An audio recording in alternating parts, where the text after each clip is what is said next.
ನಮಸ್ಕಾರ ಪ್ರಿಯ ವೀಕ್ಷಕರೇ, ಬೆಳಗಾವಿ ಜಿಲ್ಲೆ ಯರಗಟ್ಟಿ ಪಟ್ಟಣದ ಸಂಗೊಳ್ಳಿ ರಾಯಣ್ಣ ವೃತ್ತದಲ್ಲಿ ರೈತರಿಂದ ವಿದ್ಯುತ್ ಖಾಸಗೀಕರಣ ವಿರೋಧಿಸಿ ಪ್ರತಿಭಟನೆ.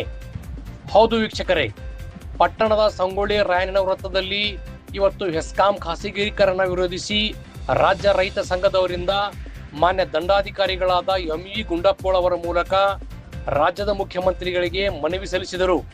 ಈ ಸಂದರ್ಭದಲ್ಲಿ ಪೊಲೀಸ್ ಇಲಾಖೆಯ PSI ಮಾಳಿ, ಹವಾಲ್ದಾರರಾದ YM ಕಡ್ಕೋಳ್, ರೈತ ಸಂಘದ ಪದಾಧಿಕಾರಿಗಳು ಉಪಸ್ಥಿತರಿದ್ದರು.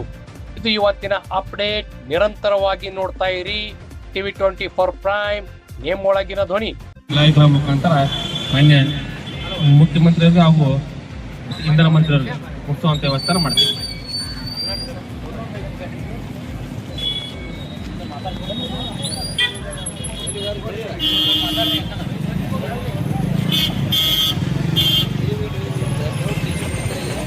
ಈಗಾಗಲೇ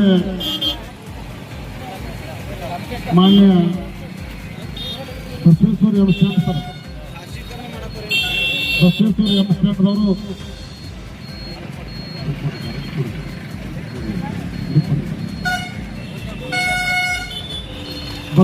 ಎಂಸ್ಟ್ಯಾಂಡಕ್ಕೆ